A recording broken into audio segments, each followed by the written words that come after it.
साहेब.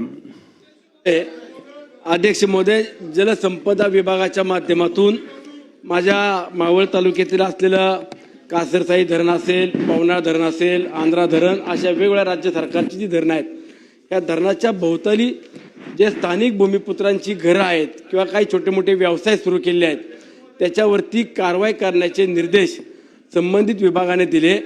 त्यातून मागच्या काही दिवसापासून स्थानिक भूमिपुत्रांचा रोजगार हिरावून घेतला जातोय, त्यांची दुकानं तोडली जात आहेत, घरं तोडली जात आहेत.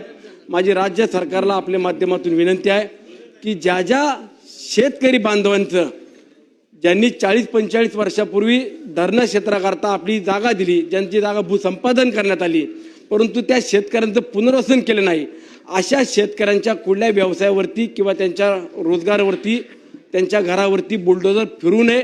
त्यांना विश्वासात घ्यावं, त्यांचं पुनर्वसन करावं आणि त्यानंतर जी काही शासकीय किंवा आपली कायदेशीर प्रक्रिया असेल ती आपण पूर्ण करावी, अशी माझी आपल्या माध्यमातून शासनाला विनंती आहे.